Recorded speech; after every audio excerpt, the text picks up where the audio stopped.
Yes, Mr. Are President. you ready? Okay, Senator Lacson, go ahead. Yes, Mr. President. I mentioned it in my privilege speech.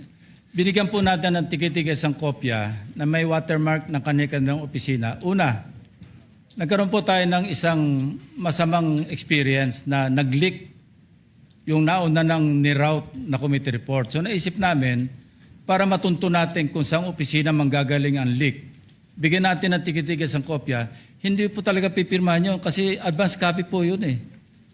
Nasabihan po namin ang kanilang mga staff na kapag ready na sila na pumirma at nabasa na nila, hudyatan nila kami, ipapadala namin yung physical or yung hard copy. Nandun po yung signature page, nakapirma po ako doon. Hindi ko po pwede ikalat yon nang wala akong pirma kasi ako yung chairman. Hindi niyo po narinig yung aking paliwanag sa aking privilege speech na talagang walang pirma yung aming ikinalat sa bawat miyembro. Dahil yon para lang mapabilis kasi 400 pages po, alam ko magtatagal mabasa. So para simultaneously, isipin niyo po Mr. President, kung isang kopya lamang yon na aking igagala sa 17 o 20 miyembro ng Blue Ribbon Committee, isang taon po, baka hindi pa tapos mabasa. So gumawa kami ng nag-devise po kami ng isang pamamaraan para simultaneously, sabay-sabay nila mabasa with the advice to their staff na kapag nabasa na at ready ng pumirma, sabihan kami, dadali namin yung kopya na mayroong signature page at sa kanila pipirmahan. Katunayan kahapon po si Senator Bam Aquino. Binigyan namin sa kanya yung may signature page at pumirma siya. Hindi po matatapos kung yung 467 yata na pages, iisa-isahin namin iikot. Mahirap po. Gumawa na nga kami ng paraan para matakil na sa floor, ma-defend ko, at makamove forward tayo na tulad ng binanggit ko sa aking privilege speech, simula na tayo uli ng mga panibagong pagdinig. Ngayon, sinabi po ni Senator Marcoleta na bakit hindi inimbitahan si Undersecretary Bersamin. Kaya ko po tinanong, kung nabasa niya na yung report, kung meron po siya maipakita sa akin doon sa committee report o doon sa TSN, doon sa minutes ng pagdinig na nabanggit ang pangalan ni Undersecretary Bersamin. Bukas na bukas din po o bigyan natin 3-day notice rule. Tatawag po ako ng pagdinig, ipapatawag natin si Undersecretary Bersamin. Ang binabanggit niya po yung aking interpellation sa DBCC na kung saan si Undersecretary Bernardo gumawa ng personal na sulat kay Pangulong Bongbong Marcos. At sinasabi niya doon na ito yung mga personalidad na alam niya, na naalala niya na mayroong allocable at kung ano-ano pa. Wala po sa Blue Ribbon Committee minutes yun. Sa labas po yan sa plenaryo, sa DBCC, sa National Budget Deliberation.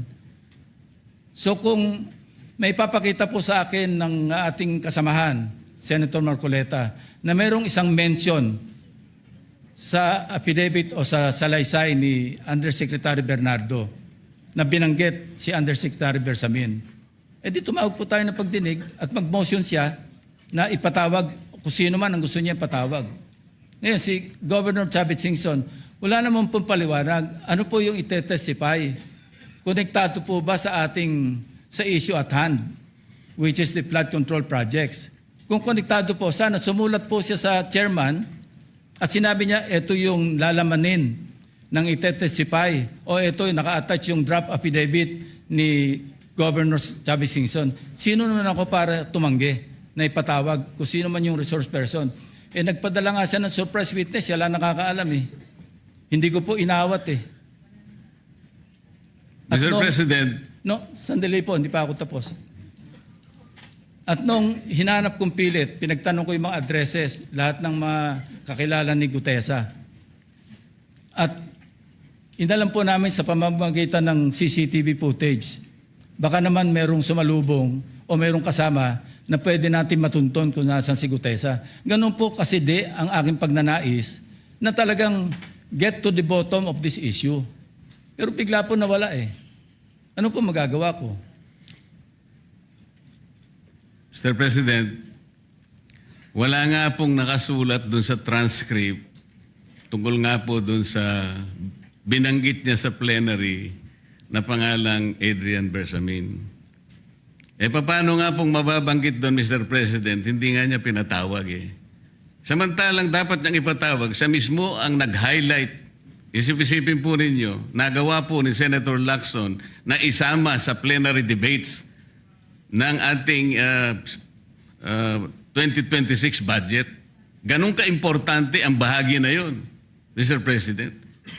Hindi ba dapat ipinahayag mo yun eh. Malaking bagay yun. Ibinulgar mo pa nga eh. There are 2 public officials I will reveal this morning. Ganun lang. Ba't hindi mo pinatawag? Kung pinatawag mo yun, malinaw na malinaw, nalagay sana sa transcript. Ganun lang naman ang ibig sabihin eh. Sa mga tweet, iniwasan po, Mr. President, para hindi malagay sa transcript. Pagkatapos ikakatwiran po ninyo, kung nasa transcript, di sana pinatawag ko. Baligtad po ang ginawa ninyo, Mr. President. Katulad din po sa 30 Nara Street sa South Forbes. Ilan po yung binanggit ng mga tao doon? Hindi ko po sinasabing totoo yun. Pero for purposes of the inquiry and investigation, kung talagang ganun, kalawak ang inyong pananaw. Dahil pati nga po yung pagpunta ni Gutesa, pati CCTV po ipinakita ninyo. And dami po sana ang pagkakataon na nakita sana lahat ng mga binanggit ni Saldico na mga ginamit na sasakyan. Makikita doon sa pagitan ng alas 9 hanggang alas 10 ng umaga. Tawagin natin yung kung sino man yung security agency doon. Pero hindi po ninyo ginawa eh. Pero sasabihin po natin, you wanted to emphasize one point. Kung nasaan ang ebidensya, ay talagang pupuntahan natin. Kayo po ang inconsistent eh. Pagkatapos ako ang sasabihin ninyong inconsistent. Ang dami po eh. Nakiusap ako na, sabi nga natin, ang dami pong tumuturo sa pangalan ni Martin Romualdez. Inimbita po ninyo, hindi dumating, nakiusap ako, naimbitahan uli. Ang sabi po ninyo sa magitan ng inyong interview, kung pupunta siya rito, welcome. Kung hindi siya pupunta, wala tayong magagawa because of interparliamentary courtesy. Mr. President, hindi po karaniwang pagnanakaw ang nangyari sa kasaysayan ng ating bansa. Hindi po ba ninyo naiisip, mismong kabang bayan ang tumagilid, pagkatapos magtatago kayo sa prinsipyo o doktrina ng interparliamentary courtesy? Kung ako po ang chairman ng Blue Ribbon Committee, Mr. Chair, Mr. President, hindi ko po igagalang interparliamentary immunity sapagkat ang pinag-uusapan dito ay interes ng mamamayan. Huwag po tayong magtago kung saan-saan. Sinabi po ninyo, Mr. President, Senator Lacson, yung Apostille Convention.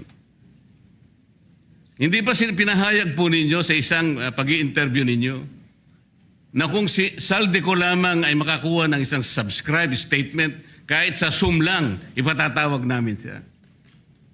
Bakit hindi po ganun ang ginawa ninyo? Pwede naman siyang mag-Zoom pagkatapos na magkaroon ng apostille sworn statement.